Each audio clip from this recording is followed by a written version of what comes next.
Guys, ಹೊಸ intro ನೋಡಿದ್ರಾ? ಹೇಗಿದೆ? ಚೆನ್ನಾಗಿದೆಯಾ? ಕಾಮೆಂಟ್ ನಲ್ಲಿ ಹೇಳಿ ಗೈಸ್, ಹೇಗಿದೆ ಅಂತ. ಯಾಕಂದ್ರೆ ಇದನ್ನ ನಮ್ಮ ಪುಟ್ಟ ಯೂಟ್ಯೂಬ್ ಫ್ಯಾಮಿಲಿಯ ಒಬ್ಬ ಸಬ್ಸ್ಕ್ರೈಬರ್ ನಮ್ಮ ಚಾನೆಲ್ ಸಹ ಗ್ರೋ ಆಗ್ಲಿ ಅಂತ ಒಂದು ತುಂಬಾ ಪ್ರೀತಿಯಿಂದ ಸುಹಾಸ್ ಅನ್ನೋರು ಇದನ್ನ ನನಗೆ ಎಡಿಟ್ ಮಾಡಿ ಕೊಟ್ಟಿದ್ದಾರೆ.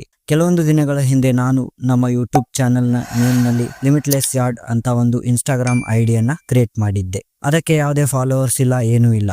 ಇರೋ ಹಾಗೆ ಇರ್ಲಿ, ಎಲ್ಲ ಯೂಟ್ಯೂಬರ್ಸ್ಗಳು ಅಂದ್ರೆ ದೊಡ್ಡ ದೊಡ್ಡ ಯೂಟ್ಯೂಬರ್ಸ್ಗಳು ಸಹ ಇದೇ ತರ ಒಂದು ಯೂಟ್ಯೂಬ್ ಚಾನಲ್ ಆದ್ಮೇಲೆ ಒಂದು ಇನ್ಸ್ಟಾಗ್ರಾಮ್ ಐಡಿ ಕ್ರಿಯೇಟ್ ಮಾಡ್ತಾರಂತ ತುಂಬಾ ಒಂದು ಬೇಜಾರಲ್ಲಿ ಕ್ರಿಯೇಟ್ ಮಾಡಿದೆ, ನಮ್ಮನ್ನ ಯಾರು ಫಾಲೋ ಮಾಡ್ತಾರೆ ಅಂತ. ಬಟ್ ಮೊನ್ನೆ ನಮ್ಮ ವಿಡಿಯೋಗಳನ್ನ ನೋಡೋ ಸುಹಾಸ್ ಅನ್ನೋರು ನಮ್ಮ ಐಡಿನ ಫಾಲೋ ಮಾಡಿ ಪ್ಲಸ್ ನನಗೆ ಒಂದು ಇಂಟ್ರೋ ಸಹ ಕಳಿಸಿದ್ರು ಅಂಡ್ ಅವರು ನನ್ನ ಇಮೇಲ್ ಐಡಿ ಸಹ ಕೇಳಿದ್ರು. ಆದ್ರೆ ನನಗೆ ಭಯ ಆಯ್ತು, ಯಾಕಂತ ನಿಮ್ಗೆ ಎಂಡ್ನಲ್ಲಿ ಗೊತ್ತಾಗುತ್ತೆ.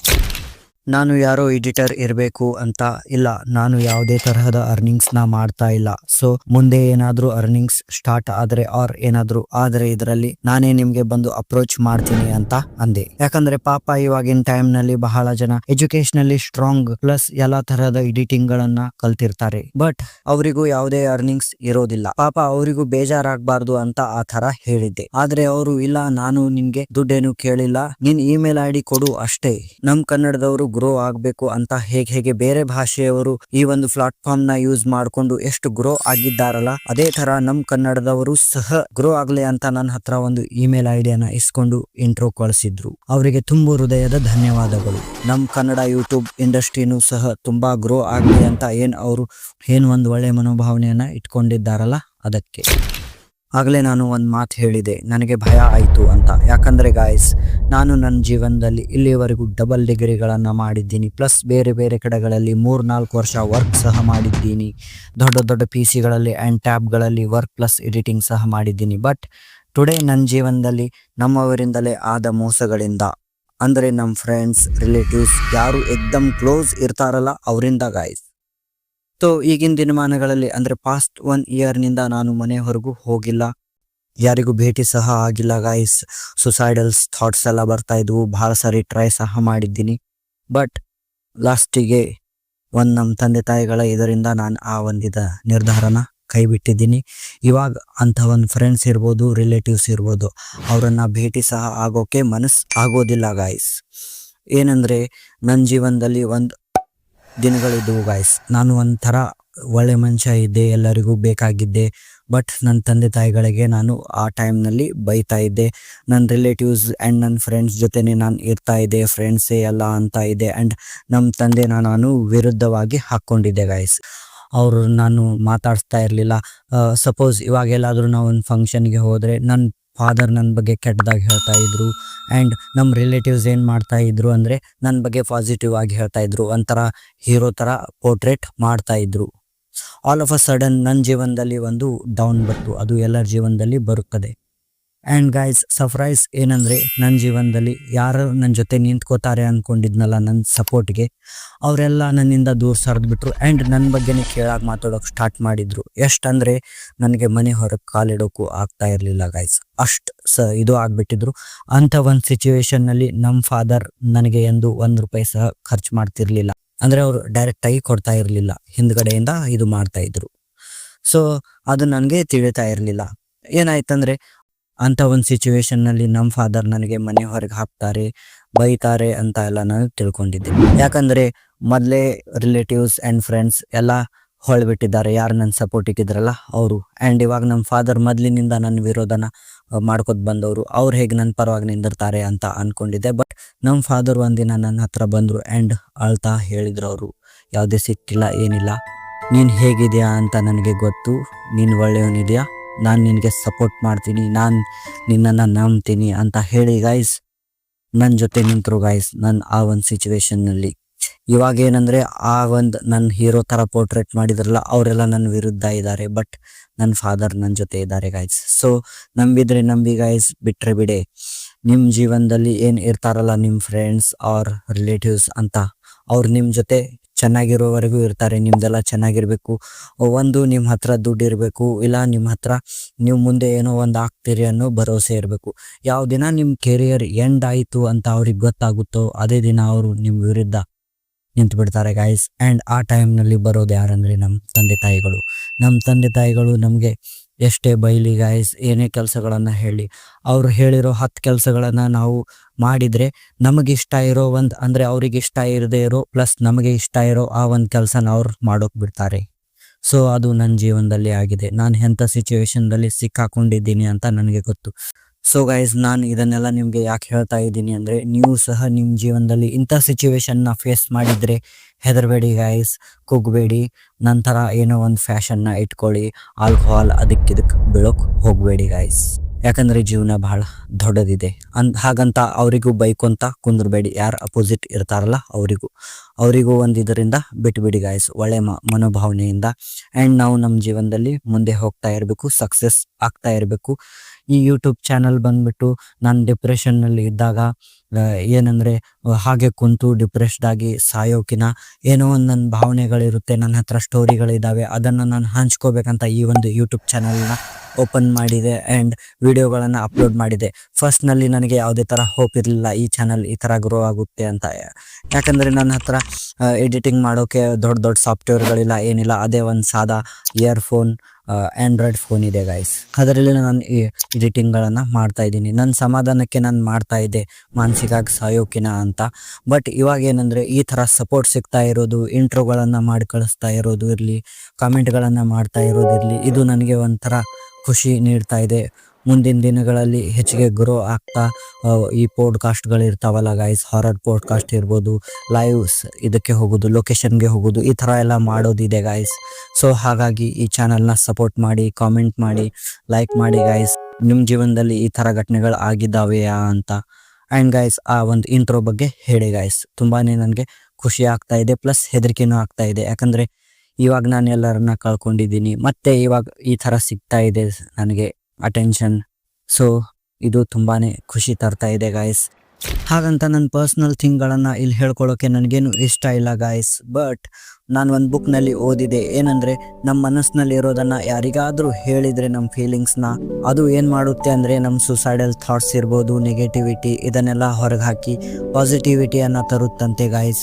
ಸೊ ಹಾಗಾಗಿ ನನ್ನ ಫ್ರೆಂಡ್ಸ್ ಅಂತೂ ನನಗೆ ಯಾರೂ ಇಲ್ಲ, ಇವಾಗ ಇರೋದೆಲ್ಲ ಇದೆ ಒಂದು ಚಾನಲ್ ಆ್ಯಂಡ್ ನೀವೇ ಗಾಯ್ಸ್. ಸೊ ಹಾಗಾಗಿ ನಿಮ್ಮ ಹತ್ರ ಇದನ್ನು ನಾನು ಹೇಳ್ಕೊಂಡಿದ್ದೀನಿ ಗಾಯ್ಸ್. ಸೊ ಇದು ತಪ್ಪಾ ಸರಿ ಅಂತ ಕಾಮೆಂಟ್ನಲ್ಲಿ ಹೇಳಿ ಗಾಯ್ಸ್, ಡೈರೆಕ್ಟ್ ಹೇಳಿ ಗಾಯ್ಸ್. ತಪ್ಪಿದ್ರೆ ತಪ್ಪು ಅಂತ ಹೇಳಿ, ಸರಿ ಇದ್ರೆ ಸರಿ ಅಂತ ಹೇಳಿ ಗಾಯ್ಸ್. ಆ್ಯಂಡ್ ಗಾಯ್ಸ್, ಯಾವುದೇ ಥರ ಲೇಟ್ ಮಾಡದೆ ನಾವು ಡೈರೆಕ್ಟ್ ಸ್ಟೋರಿಗೆ ಜಂಪಿನ್ ಆಗೋಣ.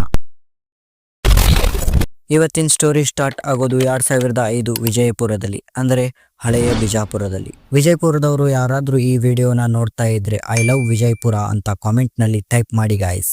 ಇವತ್ತಿನ ಕಥೆಯ ಮೇನ್ ಕ್ಯಾರೆಕ್ಟರ್ ಒಬ್ಬ ತಾಯಿ ಮತ್ತು ಮಗಳು. ಅವರು ವಿಜಯಪುರದ ವಾಟರ್ ಟ್ಯಾಂಕ್ ಅಂದರೆ police head quarters area and ಈ ಗೋದಾವರಿ ಬಾರ್ ಅಂದ್ರೆ ಇವತ್ತಿನ ಹೊಸ ಬಸ್ ಸ್ಟ್ಯಾಂಡ್ ಏನ್ ಇದೆಯಲ್ಲ, ಈ ಬೆಳಗಾವಿ ಕಡೆ ಹೋಗೋ ಬಸ್ಗಳು ನಿಲ್ತಾವಲ್ಲ, ಆ ಒಂದು ಏರಿಯಾದಲ್ಲಿ ಎಕ್ಸಾಕ್ಟ್ ಅವರು ಲೊಕೇಶನ್ ನಮ್ಗೆ ಹೇಳಿಲ್ಲ for a security concern. So ಆ ಒಂದು ಆಸ್ಪಾಸ್ ಏರಿಯಾದಲ್ಲಿ ಅವರು ಇರ್ತಿರ್ತಾರೆ.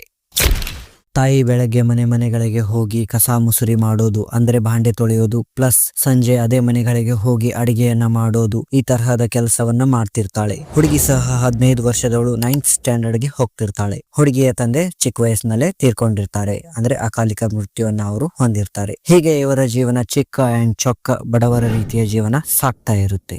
ಹೀಗಿರ್ಬೇಕಾದ್ರೆ ಒಂದು ದಿನ, ಅದು ಮೇ ತಿಂಗಳು, ಫುಲ್ ಕೆಂಡದಂತಹ ಬಿಸಿ ಬಿಸಿ ಬೇಸಿಗೆಯ ದಿನಗಳು ಅವು. ತಾಯಿ ಎಂದಿನಂತೆ ಬೆಳಗ್ಗೆ ತನ್ನ ಕೆಲಸಕ್ಕೆ ಹೋಗಿ ಮತ್ತೆ ಮಧ್ಯಾಹ್ನ ಮನೆಗೆ ರಿಟರ್ನ್ ಬರುವಾಗ, ಅಯ್ಯೋ ಪಾಪ ನನ್ ಮಗಳು ಮನೆಯಲ್ಲಿ ಒಬ್ಳೆ ಬೇಸಿಗೆ ರಜೆ ಹೋಮ್ವರ್ಕ್ ಮಾಡ್ತಾ ಊಟಕ್ಕೆ ನನ್ನ ದಾರಿ ಕಾಯ್ತಾ ಕೂತಿರ್ತಾಳೆ, ಅವಳಿಗೆ ತುಂಬಾ ಹೊಟ್ಟೆ ಹಸಿದಿರುತ್ತೆ ಅಂತ ಆಕೆಯ ಸಲುವಾಗಿ ತುಂಬಾ ಪ್ರೀತಿಯಿಂದ ಸ್ವಲ್ಪ ತಿಂಡಿಯನ್ನ ತಗೊಂಡು ತಾಯಿ ಮನೆಗೆ ಬರ್ತಾಳೆ.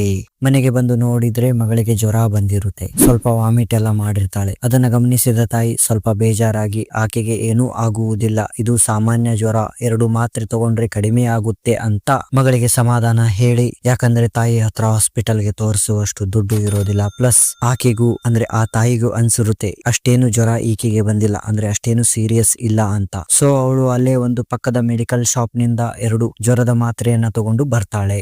ಬಂದು ಮಗಳಿಗೆ ನೀರಿನಿಂದ ಮಖ ಎಲ್ಲ ತೊಳೆಸಿ ಸ್ವಲ್ಪ ತಿಂಡಿ ತಿನ್ನಿಸಿ ಒಂದು ಮಾತ್ರೆಯನ್ನ ಕೊಟ್ಟು ಆಕೆಯನ್ನ ಮಲಗಿಸಿ ತಾಯಿ ಸಹ ಮಲ್ಕೊಂತಾಳೆ. ಮತ್ತೆ ಸಂಜೆ ಎಂದಿನಂತೆ ತನ್ನ ಕೆಲಸಕ್ಕೆ ಹೋಗಿ ರಿಟರ್ನ್ ಸ್ವಲ್ಪ ತಿಂಡಿ ತಗೊಂಡು ಮನೆಗೆ ಬಂದು ಮಗಳಿಗೆ ಚೆಕ್ ಮಾಡ್ತಾಳೆ. ಸ್ವಲ್ಪ ಜ್ವರ ಇಳಿದಿರುತ್ತೆ. ಸೊ ಬೆಳಗಾಗೋದ್ರೊಳಗೆ ಎಲ್ಲ ಸರಿ ಆಗುತ್ತೆ ಅಂತ ಒಂದು ಭರವಸೆಯಲ್ಲಿ ತಾಯಿ ಆಕೆಗೆ 2ನೇ ಮಾತ್ರೆ ಕೊಟ್ಟು ಮಲಗಿಸ್ಬಿಡ್ತಾಳೆ. ಅಂಡ್ ಹೀಗೆ ರಾತ್ರಿ 11ರ ಸುಮಾರಿಗೆ ತಾಯಿಗೆ ಅನ್ಸುತ್ತೆ ಮತ್ತೆ ಚೆಕ್ ಮಾಡಬೇಕು ಅಂತ. ಸೊ ಮತ್ತೆ ಚೆಕ್ ಮಾಡಿದ್ರೆ ಇವಾಗ ಜ್ವರ ಸ್ವಲ್ಪ ಹೆಚ್ಚಿಗಾಗಿರುತ್ತೆ ಅಂಡ್ ಅವಳು ಮಲಗಿದ ಸ್ಥಳದಲ್ಲೇ ವಾಮಿಟ್ ಮಾಡಿರ್ತಾಳೆ. ಆಕೆಗೆ ಮೆದುಳಿಗೆ ಜ್ವರ ಏರ್ಬಿಟ್ಟಿರುತ್ತೆ. ಸೊ ಇದನ್ನ ಗಮನಿಸಿದ ತಾಯಿ ಎಕ್ದಮ್ ಹೆದರ್ ಬಿಡ್ತಾಳೆ. ಇದೇನಿದು ಕಮ್ ಆಗೋ ಬದಲು ಹೆಚ್ಚಿಗೆ ಆಗಿದೆ ಅಲ್ಲ ಅಂತ. ಸೊ ಇವಾಗ ಏನ್ ಮಾಡೋದು ಅಂತ ಆ ತಾಯಿ ಏನ್ ಮಾಡ್ತಾಳೆ ಅಂದ್ರೆ ತುಂಬಾ ಗಾಬರಿಯಲ್ಲಿ ಒಂದು ಮನೆಯನ್ನು ಲಾಕ್ ಮಾಡ್ತಾಳೆ. ಲಾಕ್ ಮಾಡಿ ಮಗಳನ್ನು ತಗೊಂಡು ಹೊರಗೆ ಬರ್ತಾಳೆ. ಮನೆ ಹೊರಗೆ ಬಂದು ಆಟೋ ರಿಕ್ಷಾ ಎಲ್ಲ ಹುಡುಕ್ತಾಳೆ. ಎಲ್ಲಿ ಆಟೋ ರಿಕ್ಷಾ ಸಿಗ್ತಾ ಇರೋದಿಲ್ಲ. ಯಾಕಂದ್ರೆ ಆ ಹುಡುಗಿ ತುಂಬಾ ಅಶಕ್ತವಾಗ್ಬಿಟ್ಟಿರ್ತಾಳೆ ವಾಮಿಟ್ ಮಾಡಿ ಮಾಡಿ.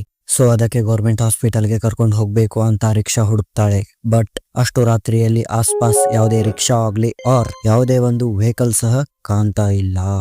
ಅಂಡ್ ಇವಾಗ ಈ ತಾಯಿ ಏನ್ ಮಾಡ್ತಾಳೆ ಅಂದ್ರೆ ಇಲ್ಲ ಇಲ್ಲೇ ಮೇನ್ ರೋಡ್ಗೆ ಆಟೋ ಸಿಗ್ಬಹುದು ಅಂತ ಒಂದು ಆಸೆಯಲ್ಲಿ ಏನ್ ಮಾಡ್ತಾಳೆ ಅಂದ್ರೆ ತನ್ನ ಮಗಳನ್ನ ತಗೊಂಡು ಬರ್ತಾಳೆ. ಹೇಗೋ ನಡ್ಕೊಂತ ಬರ್ತಿರ್ಬೇಕಾದ್ರೆ ಅತ್ತ ಇತ್ತ ನೋಡಿದ್ರೆ ಎಕ್ದಮ್ ಕತ್ತಲೆ ಇರುತ್ತೆ. ಆಸ್ಪಾಸ್ ಏನು ಕಾಣ್ತಾ ಇರೋದಿಲ್ಲ. ಬೇಸಿಗೆ ದಿನಗಳು ಗೈಸ್, ಒಂದ್ ಗಾಳಿ ಬಿಸಿ ಬಿಸಿ ಗಾಳಿ ಬೀಸ್ತಾ ಇರುತ್ತೆ. ಸೊ ಹೀಗೆ ರೋಡ್ ನಲ್ಲಿ ಹೋಗ್ತಾ ಇರ್ಬೇಕಾದ್ರೆ ಯಾರೋ ಈಕೆಯನ್ನ ಫಾಲೋ ಮಾಡ್ದಂಗೆ ಆಗುತ್ತೆ. ಹಿಂದೆ ಯಾರೋ ಬಂದಂಗ ಆಗೋದು. ಹಿಂದ್ ಹೊಳ್ ನೋಡಿದ್ರೆ ಯಾರು ಇರೋದಿಲ್ಲ ಗೈಸ್. ಮತ್ತೆ ಈಕೆ ಪಕ್ಕ ಯಾರೋ ಬಂದಂಗ ಆಗುದು. ಪಕ್ಕ ನೋಡಿದ್ರೆ ಯಾರು ಇಲ್ಲ. ಹೀಗೆ ಆಗ್ತಾ ಇರುತ್ತೆ. ಎಕ್ದಮ್ ಗಾಳಿಯಲ್ಲಿ ಏನೋ ತೇಲಾಡ್ದಂಗ ಆಗುದು. ಆಕೆ ಮುಂದೆ ಸ್ಪೀಡ್ ಆಗಿ ಹೋದಂಗೆಲ್ಲ ಆಗ್ತಾ ಇರುತ್ತೆ. ಇವಾಗ ಇವಳು ಏನ್ ಮಾಡ್ತಿರ್ತಾಳೆ ಅಂದ್ರೆ ಹಿಂಗೆ ಹೆದರ್ತಾ ಹೋಗ್ತಿರ್ತಾಳೆ. ಇವಳಿಗೆ ಗೊತ್ತಿರುತ್ತೆ ಆ ಏರಿಯಾದಲ್ಲಿ ಸ್ವಲ್ಪ ಸ್ಟೋರೀಸ್ ಎಲ್ಲ ಇರುತ್ತೆ ದೈವಿಂದು. ಅದು ಅಂದ್ರೆ ಆ ಒಂದು ದಿನಮಾನಗಳಲ್ಲಿ ಒಂದು ಈ ಒದರುವ ಅನ್ನೋ ಒಂದು ಸ್ಟೋರಿ ಬಹಳ ಪಾಪ್ಯುಲರ್ ಇತ್ತು ಗೈಸ್. ಏನಂದ್ರೆ ಅದು ಒಂದು ಲೇಡಿ ಎಂಟಿಟಿ. ಆ ಹೆಣ್ಮಗಳು ಏನ್ ಮಾಡ್ತಿರ್ತಾಳೆ ಅಂದ್ರೆ ಆ ಒಂದು ಘೋಸ್ಟ್ ಇದಾಳಲ್ಲ, ಅವಳು ಮನೆಗಳಿಗೆ ಹೋಗಿ ನಿಂದಿರ್ತಿರ್ತಾಳೆ. ಅವಳು ಬೆಳೆ ಸೀರೆ ಉಟ್ಟಿರ್ತಾಳೆ,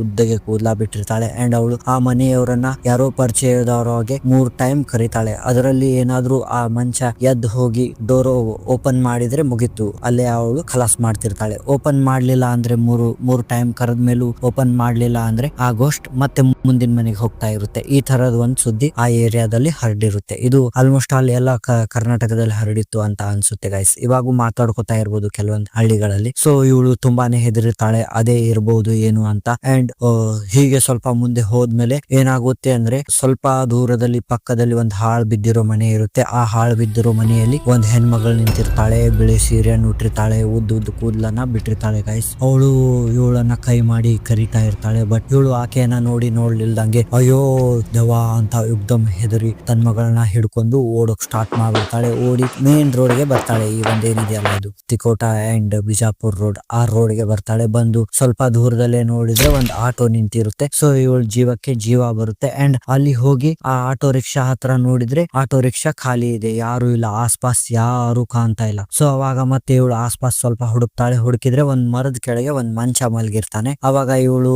ಅವನನ್ನ ಹೇಗೆ ಎಬ್ಸೋದು, ಪಾಪ ಬೆಳಗ್ಗೆ ಎಂದೆಲ್ಲ ದುಡ್ದು ಬಂದಿರ್ತಾನೆ, ಎಲ್ಲ ಬೇಜಾರಾಗಿ ಮಲಗಿರ್ತಾರೆ ಅವ್ರನ್ನ ಹೇಗೆ ಎಬ್ಸೋದು ಅಂತ ಇವಳು ಥಿಂಕ್ ಮಾಡ್ತಾಳೆ. ಬಟ್ ಇವಾಗ ಜೀವದ ಮೇಲೆ ಪ್ರಶ್ನೆ ಬಂದಿದೆ. ಹಿಂದೆ ದೆವ್ವ ಬೇರೆ ಬರ್ತಾ ಇದೆ, ಕಂಡುಬಿಟ್ಟಿದೆ ಅಲ್ಲ ಅದು. ಹಾಗಾಗಿ ಇವಳು ಏನಾಗುತ್ತೋ ಆಗ್ಲಿ ಎಬ್ಬಿಸ್ಬಿಡೋಣ, ಬೈದ್ರೆ ಸ್ವಲ್ಪ ಬೈಸ್ಕೊಡೋಣ ಅಂತ ಇವಳು ಹೋಗಿ ಅವನನ್ನ ಎಬ್ಬಿಸ್ತಾಳೆ. ಆಟೋ ರಿಕ್ಷಾದವನ ಎಬ್ಬಿಸಿದ ತಕ್ಷಣ ಅವನು ಸ್ವಲ್ಪ ಗಾಬರಿಯಲ್ಲಿ ಹೇಳ್ತಾನೆ, ಎದ್ದು ಕೇಳ್ತಾನೆ ಏನಾಯ್ತಮ್ಮ ಅಂತ.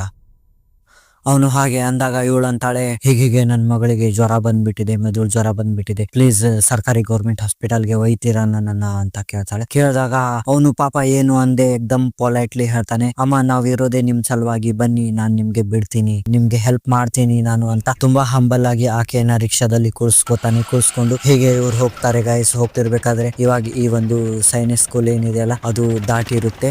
ದಾಟಿರುವಾಗ ಏನಾಗುತ್ತೆ ಅಂದ್ರೆ ಮುಂದ್ಗಡೆ ಮತ್ತೆ ಒಂದ್ ಯಾರೋ ನಿಂತ್ಕೊಂಡಂಗೆಲ್ಲ ಆಗ್ತಾ ಇರುತ್ತೆ. ಒಂದ್ ಹೆಣ್ಮಗಳು ನಿಂತಿದ್ದಾಳೆ, ಅವಳದು ಅದೇ ಸೀರೆ ಅಂಡ್ ಅದೇ ತರ ಉದ್ದುದು ಕೂದ್ಲು. ನೋಡಿದ್ರೆ ಅದೇ ಹೆಣ್ಮಗಳು ಇರ್ತಾಳೆ. ಏನ್ ಅಲ್ಲಿ ಕಂಡಿದ್ಲಲ್ಲ, ಏನ ಹಿಂದಿನ ಮನೆಯಲ್ಲಿ ಕಂಡಿದ್ಲಲ್ಲ ಆ ಹಾಳು ಬಿದ್ದ ಮನೆಯಲ್ಲಿ, ಅದೇ ಹೆಣ್ಮಗಳು ಇರ್ತಾಳೆ. ಸೊ ಅವಳು ಲಿಫ್ಟ್ ಗೆ ಕೈ ಮಾಡ್ತಾ ನಿಂತ್ಕೊಂಡಿರ್ತಾಳೆ. ಅದನ್ನ ಗಮನಿಸಿದ ರಿಕ್ಷಾ ಡ್ರೈವರ್ ಅವನು ಹೋಗಿ ರಿಕ್ಷಾ ಸ್ಟಾಪ್ ಮಾಡ್ತಾನೆ. ಆ ರಿಕ್ಷಾದಲ್ಲಿ ಆ ಒಂದು ದೆವ್ವ ಹತ್ಕೊಂಡು ಕುಂತ್ಕೊಂಡ್ಬಿಡುತ್ತೆ. ಆ ಹೆಣ್ಮಗಳು ಕುತ್ಕೊಂಡಾಗ ಇವಾಗ ರಿಕ್ಷಾ ಹೀಗೆ ಹೋಗ್ತಾ ಇದೆ. ಆ ಒಂದು ಹೆಣ್ಮಗಳು ಬಿಳಿ ಸೀರೆ ಅಂಡ್ ಉದ್ದುದ್ಗೆ ಕೂದ್ಲ ಇದಾವೆ. ಅವಳು ಇವ್ರ ಹತ್ರ ನೋಡ್ತಾ ಇಲ್ಲ. ಕಣ್ಣೆಲ್ಲ ಎಕ್ದಮ್ ಸ್ಟ್ರೇಟ್ ಆಗಿ ನೋಡ್ತಾ ಇದ್ದಾಳೆ ಅವಳು. ಅವ್ಳದು ಕಣ್ಣೆಲ್ಲ ಕೆಂಪಾಗಿದೆ. ಅಂಡ್ ಇವಾಗ ಈ ತಾಯಿ ಹೆದರಿ ತನ್ನ ಮಗಳನ್ನ ಹೀಗೆ ಸೆರಗಿನಲ್ಲಿ ಮುಚ್ಕೊಂಡು ಕುಂದಿರ್ತಾಳೆ. ಇವಳು ಆ ಡ್ರೈವರ್ಗೆ ಹೇಳ್ಬೇಕಂತಾಳೆ, ಹೀಗೆ ಇವಳೇನ್ ನನ್ ಪಕ್ಕ ಕೂತಿದ್ದಾಳಲ್ಲ, ಇವಳು ಮನುಷ್ಯ ಅಲ್ಲ, ಇವಳು ಒಂದು ಘೋಸ್ಟ್ ಅಂತ ಹೇಳ್ಬೇಕಂತಿರ್ತಾಳೆ. ಬಟ್ ಆಕೆಯ ಬಾಯಿಯಿಂದ ಮಾತೆ ಹೊರಗೆ ಬರ್ತಾ ಇಲ್ಲ. ಅವಳು ಫುಲ್ ಟ್ರೈ ಮಾಡ್ತಾ ಇದ್ದಾಳೆ ಡ್ರೈವರ್ಗೆ ಹೇಳ್ಬೇಕು ಮತ್ತು ಆ ದೆವ್ವದಿಂದ ತನ್ನ ಜೀವ ಪ್ಲಸ್ ಆ ಡ್ರೈವರ್ನ ಅಂಡ್ ತನ್ನ ಮಗಳ ಜೀವವನ್ನ ಉಳಿಸ್ಬೇಕು ಅಂತ. ಬಟ್ ಯಾವ್ದೇ ತರ ಟ್ರೈ ಮಾಡಿದ್ರು ಆಕೆಯ ಬಾಯಿಯಿಂದ ಮಾತ್ ಬರ್ತಾ ಇಲ್ಲ ಅಂಡ್ ಆಕೆಯ ನಾಲ್ಗೆ ಹೊರತಾನೆ ಇಲ್ಲ. ಆಕೆಯ ಗಂಟ್ಲೆಲ್ಲ ಒಣಗ್ ಹೋಗ್ಬಿಟ್ಟಿರುತ್ತೆ. ಯಾಕಂದ್ರೆ ಅಲ್ಲಿ ಆಸ್ಪಾಸ್ ಇರೋ ಅಟ್ಮಾಸ್ಫಿಯರ್ ಎಲ್ಲ ಚೇಂಜ್ ಆಗಿರುತ್ತೆ. ಏನ್ ಚೇಂಜ್ ಆಗಿರುತ್ತೆ ಅಂದ್ರೆ ಗೈಸ್, ಆ ಬೇಸಿಗೆ ದಿನಗಳು ಅವು. ಬಟ್ ಅಂದಿನ ದಿನ ಏನಾಗಿರುತ್ತೆ ಅಂದ್ರೆ ಫುಲ್ ಅಲ್ಲಿ ಒಂಥರ ಕೋಲ್ಡ್ ಚಳಿ ಅನಿಸ್ತಾ ಇರುತ್ತೆ. ಈ ಫ್ರಿಜ್ ನಲ್ಲಿ ಇರುತ್ತಲ್ಲ ಆ ಟೈಪ್ ಅನಿಸ್ತಾ ಇರುತ್ತೆ. ಏನೋ ನಾನು ಫ್ರಿಜ್ ನಲ್ಲಿ ಕುಂತಿದ್ದೀನೋ ಏನೋ ಅನ್ನೋ ಹಾಗೆ ಒಂಥರ ವಾಸನೆ ಎಲ್ಲ ಬರ್ತಾ ಇದೆ. ಈ ಒಂದು ಮಟನ್ದು ವಾಸನೆ ಬರ್ತಾ ಇದೆ. ಸೊ ಇವಾಗ ಹೀಗೆ ರಿಕ್ಷಾ ಮೂವ್ ಆಗಿ ಸ್ವಲ್ಪ ಮುಂದೆ ಹೋದ್ಮೇಲೆ ಆ ರಿಕ್ಷಾ ಸ್ಟಾಪ್ ಆಗುತ್ತೆ. ಆಟೋಮೆಟಿಕ್ ರಿಕ್ಷಾ ಸ್ಟಾಪ್ ಆದಾಗ ಈ ಒಂದು ಏನ್ ಕೂತಿರ್ತಾಳಲ್ಲ ಪಕ್ಕದಲ್ಲಿ ದೆವ್ವ, ಅದು ಹೀಗೆ ಇಳ್ಕೊಂಡು ದುಡ್ಡು ಕೊಟ್ಟು ಅದು ಹೋಗುತ್ತೆ. ಅಂಡ್ ಈ ದುಡ್ಡು ಕೊಟ್ಟು ಹೋಗುವಾಗ ಆ ತಾಯಿ ಗಮನಿಸ್ತಾಳೆ ಆಕೆಯ ಹಾವಭಾವ ಎಲ್ಲ ನೋಡಿದ್ರೆ ಆಕೆಯ ಕಾಲು ಏನಿರುತ್ತಲ್ಲ ಗೈಸ್ ಅದು ಹಿಂದ್ಗಡೆ ಇರುತ್ತೆ. ಸೊ ಇವಳು ನೋಡಿ ಎಕ್ದಮ್ ಹೆದರ್ತಾಳೆ, ಅಯ್ಯೋ ಇದು ಪಕ್ಕ ಕನ್ಫರ್ಮ್ ದೆವ್ವ ಅಂತ. ಯಾಕಂದ್ರೆ ಅವಳೇನ್ ದುಡ್ಡು ಕೊಟ್ಲಲ್ಲ ಅವಾಗ ಅನ್ಸುತ್ತೆ ಇಲ್ಲ ದೆವ್ವ ಇದ್ದಿತ್ತಿಲ್ಲ ಅಂತ. ಬಟ್ ಇವಾಗೇನು ಅವಳು ಹೋಗ್ತಿದ್ದಾಳಲ್ಲ, ಹೋಗುವಾಗ ನೋಡಿದ್ರೆ ಕಾಲುಗಳು ಹಿಂದೆ ಇರುತ್ತೆ. ಸೊ ಹೀಗೆ ಇವಳು ತನ್ನ ಹತ್ರ ಇರೋ ಶಕ್ತಿಯನ್ನೆಲ್ಲ ಗ್ಯಾದರ್ ಮಾಡ್ಕೊಂಡು ಒಂದ್ ನಾಲ್ಗೆ ಹೊಳ್ತಾ ಇರೋದಿಲ್ಲ. ಬಟ್ ಆದ್ರೂ ಹೇಗೋ ಡೈರಿಂಗ್ ಮಾಡಿ ಆ ಡ್ರೈವರ್ಗೆ ಹೇಳ್ಬಿಡ್ತಾಳೆ, ಅಣ್ಣ ಹೀಗೆ ನನ್ನ ಪಕ್ಕದಲ್ಲಿ ಏನು ಈ ಹೆಣ್ಮಗಳು ಕೂತಿದ್ಲಲ್ಲ ಅವಳು ಹೆಣ್ಮಗಳಲ್ಲ ಅಣ್ಣ, ಅವಳು ದೆವ್ವ ಅಂತ ಹೇಳ್ಬಿಡ್ತಾಳೆ. ಹೇಳಿದ ತಕ್ಷಣ ಆ ಡ್ರೈವರ್ ಎಕ್ದಮ್ ಹೆದರಿಕೆಯಲ್ಲಿ ಹಿಂದ್ ಹೊಳ್ತಾನೆ. ಅಮ್ಮ ಏನ್ ಹೇಳ್ತಾ ಇದ್ದೀರಿ ನೀವು ಅಂತ ಎಕ್ದಮ್ ಗಾಬರಿಯಲ್ಲಿ ಅವನು ರಿಕ್ಷಾದಿಂದ ಎಕ್ದಮ್ ಕೆಳಗೆ ಇಳ್ಕೊಂಡು ನಿಂತು ಅವನ್ ತೋರಿಸ್ತಾನೆ, ನೋಡಿ ಅಮ್ಮ ಆ ಹೆಣ್ಮಗಳದು ಕಾಲ್ ಹೀಗೆ ಇತ್ತ ಅಂತ ತೋರಿಸ್ತಾನೆ. ನೋಡಿದ್ರೆ ಆ ಡ್ರೈವರ್ದು ಕಾಲ್ ಹಿಂದೆ ಇರುತ್ತೆ. ಇವಳು ಏಕ್ದಮ್ ಹೆದರ್ದವಳೆ, ಅಯ್ಯೋ ಇವನು ದೆವ್ವ ಇದ್ದಾನೆ ಅಂತ ತನ್ನ ಮಗಳನ್ನ ಹೇಗೋ ಮಾಡ್ಕೊಂಡ್ ಅಲ್ಲಿಂದ ತಗೊಂಡು ಹೊರಟು ಬಿಡ್ತಾಳೆ. ಹೊರಟು ಮುಂದ್ ನೋಡಿದ್ರೆ ಅಲ್ಲಿ ಹಾಸ್ಪಿಟಲ್ ಇರುತ್ತೆ, ಒಂದು ಸರ್ಕಾರಿ ಗೌರ್ಮೆಂಟ್ ಹಾಸ್ಪಿಟಲ್. ಇವಳು ಸೀದಾ ಹಾಸ್ಪಿಟಲ್ಗೆ ಹೋಗ್ತಾಳೆ. ಹೋಗಿ ಅಲ್ಲೇ ಒಂದು ಕಾಂಪೌಂಡ್ ನಲ್ಲಿ ಹನುಮಪ್ಪಂದು ಟೆಂಪಲ್ ಇರುತ್ತೆ ಗೈಸ್. ಆ ಟೆಂಪಲ್ ನಲ್ಲಿ ಸ್ವಲ್ಪ ಕುಳಿತುಕೊಂಡು ಇವಾಗ ಏನ್ ಇವಳು ಚೀರ್ಕೊಂತ ಹೋಗಿರ್ತಾಳಲ್ಲ ಅದನ್ನ ಕೆಲವೊಂದು ನರ್ಸ್ ಗಳೆಲ್ಲ ಗಮನಿಸಿರ್ತಾರೆ. ಸೊ ಅವರು ಅಲ್ಲಿಗೆ ಬರ್ತಾರೆ, ಬಂದು ಕೇಳ್ತಾರೆ ಏನಾಯ್ತು ಅಮ್ಮ ಅಂತ. ಅಂದಾಗ ಅವಳು ಅಂತಾಳೆ, ಹೀಗೆ ನನ್ ಮಗಳಿಗೆ ಜ್ವರ ಬಂದಿದೆ ನೋಡಿ ಅಂತ ಅಂತಾಳೆ. ಅಂದಾಗ ಈ ದೆವ್ವದ ಬಗ್ಗೆ ಏನ್ ಹೇಳೋದಿಲ್ಲ ಅವಳು. ಸೀದಾ ಈ ನರ್ಸ್ ಗಳೆಲ್ಲ ಆಕೆಯನ್ನ ಆ ಒಂದು ಹಾಸ್ಪಿಟಲ್ಗೆ ಅಡ್ಮಿಟ್ ಮಾಡ್ಕೊಂತಾರೆ ಆ ಮಗಳನ್ನ. ಅಂಡ್ ಆಕೆಗೆ ಇದು ಮಾಡ್ತಾರೆ ಗೈಸ್, ಟ್ರೀಟ್ಮೆಂಟ್ ಎಲ್ಲ ಕೊಡ್ತಾರೆ, ಸಲೈನ್ ಎಲ್ಲ ಹಾಸ್ತಾರೆ. ಸೊ ಹೀಗೆ ಆ ಒಂದು ಮಗಳು ಕ್ಯೂರ್ ಆಗ್ತಾಳೆ. ಆ ತಾಯಿ ಸಹ ಸಮಾಧಾನ ಮಾಡ್ಕೋತಾಳೆ. ಮುಂದೆ ಇವರು ದೇವ್ರ ಹತ್ರ ಹೋಗ್ತಾರೆ, ತಾಯಿ ಎಲ್ಲ ಕಟ್ಟಿಸ್ತಾರೆ. ಆವಾಗ ದೆವ್ಗಳದ್ದು ಸುದ್ದಿ ಬಹಳ ಇರ್ತಿತ್ತು. ಸೊ ಹಾಗಾಗಿ ಅವರು ಯಾರಿಗೂ ಇದನ್ನ ಚರ್ಚೆ ಮಾಡೋಕ್ ಹೋಗೋದಿಲ್ಲ. ಅಂಡ್ ಇದು ಹೀಗೆ ಮುಂದೆ ಹೋಗುತ್ತೆ, ಆರಾಮಾಗೆಲ್ಲ ಮುಗಿದ್ ಹೋಗುತ್ತೆ. ಮತ್ತೆ ಅವ್ರೆಂದು ನೈಟ್ ಅಡ್ಡಾಡಕ್ ಹೋಗೋದಿಲ್ಲ. ಯಾವಾಗ್ಲೂ ಆ ತಾಯಿ ಆ ಮಗಳಂದು ಕೇರ್ ತಗೋತಿರ್ತಾಳೆ. ಜ್ವರ ಅಂತ ಸ್ವಲ್ಪ ಏನಾದ್ರು ಬಂದ್ರೆ ದಿನದಲ್ಲಿನೇ ಹಾಸ್ಪಿಟಲ್ ಬಂದು ತೋರಿಸ್ತಿರ್ತಾರೆ. ನೈಟ್ ಅವ್ರು ಯಾವ್ದೇ ಕಾರಣಕ್ಕೂ ಅಡ್ಡಾಡಕ್ ಹೋಗ್ತಾ ಇರೋದಿಲ್ಲ. ಇದು ನಿಜಾನೂ ಇರ್ಬೋದು ಇಲ್ದೇ ಇರ್ಬೋದು. ಬಟ್ ಗೈಸ್ ಏನಂದ್ರೆ ಅಂದಿನ ಬಿಜಾಪುರ ಏನಿತ್ತಲ್ಲ ಅವಾಗ ಈ ಹಾಸ್ಪಿಟಲ್ ಅಂಡ್ ಈ ಗೋದಾವರಿ ಬಾರ್ ಏರಿಯಾ ಏನಿತ್ತಲ್ಲ ಇಲ್ಲಿ ಹೆಚ್ಚಿಗೆ ಮನೆಗಳು ಇರ್ಲಿಲ್ಲ. ಬಿಜಾಪುರದು ಎಂಡ್ ಇಲ್ಲಿಗೆ ಆಗ್ತಾ ಇತ್ತು. ಮುಂದೆ ಸ್ವಲ್ಪ ದೂರ ಹೋದ್ರೆ ಆಲಮಿನ್ ಹಾಸ್ಪಿಟಲ್ ಇತ್ತು ಅಷ್ಟೇ ಗೈಸ್. ಇಲ್ಲಿಗೆ ಈ ಬಿಜಾಪುರ್ ಸಿಟಿ ಮುಗಿತಾ ಇತ್ತು. ಬಟ್ ಇಂದಿನ ದಿನಮಾನಗಳಲ್ಲಿ ಟೌನ್ ಪ್ಯಾಲೇಸ್ ಅವು ಇವು ಅಂತ ತುಂಬಾ ಮುಂದೆ ಹೋಗ್ಬಿಟ್ಟಿದೆ. ಫುಲ್ ಡೆನ್ಸ್ಲಿ ಪಾಪ್ಯುಲೇಟೆಡ್ ಏರಿಯಾ ಆಗ್ಬಿಟ್ಟಿದೆ. ಸೊ ಗೈಸ್ ಇದಾಗಿತ್ತು ಇವತ್ತಿನ ಒಂದು ಸಬ್ಸ್ಕ್ರೈಬರ್ ಅವರ ಸ್ಟೋರಿ. ಸೊ ನಾನು ಈ ಸ್ಟೋರಿಯನ್ನ ಹೇಳಿದ್ದೀನಿ ಅಂಡ್ ನನ್ ಬಗ್ಗೆನು ಸ್ವಲ್ಪ ಹೇಳ್ಕೊಂಡಿದ್ದೀನಿ. ನನ್ ಬಗ್ಗೆ ಮುಂದಿನ ದಿನಮಾನಗಳಲ್ಲಿ ವಿಡಿಯೋಗಳಲ್ಲಿ ನಾನು ಏನ್ ಹೇಳ್ಕೊಳಕ್ ಹೋಗೋದಿಲ್ಲ ಗೈಸ್. ಇದೇ ಫಸ್ಟ್ ಅಂಡ್ ಇದೇ ಲಾಸ್ಟ್ ಗೈಸ್, ಹೇಳ್ಕೋಬಾರ್ದಿತ್ತು ಬಟ್ ಹೇಳಿದ್ದೀನಿ. ವಿಡಿಯೋದು ಲೆಂತ್ ಸಹ ಇದರಿಂದ ಬಹಳ ಆಗಿದೆ. ಸೊ ನಿಮ್ಗೆ ಕೇಳೋಕೆ ಏನಾದ್ರು ಹಿಂಸೆ ಅಥವಾ ಬೇಜಾರ್ ಅನ್ಸಿದ್ರೆ ಮನಸ್ಸಿನಿಂದ ಸಾರಿ ಗೈಸ್. ಮುಂದಿನ ವಿಡಿಯೋಗಳಲ್ಲಿ ಈ ತರ ಮಾಡೋದಿಲ್ಲ. ನಾರ್ಮಲ್ ಏನ್ ವಿಡಿಯೋಗಳು ಬರ್ತಾವಲ್ಲ ಅದೇ ತರ ಬರುತ್ತೆ ಅಂಡ್ ಹೆಚ್ಚಿಗೆ ಕಾಂಟೆಂಟ್ ಅಪ್ಗ್ರೇಡ್ ಆಗ್ತಾ ಹೋಗುತ್ತೆ ಗೈಸ್. Thank you guys.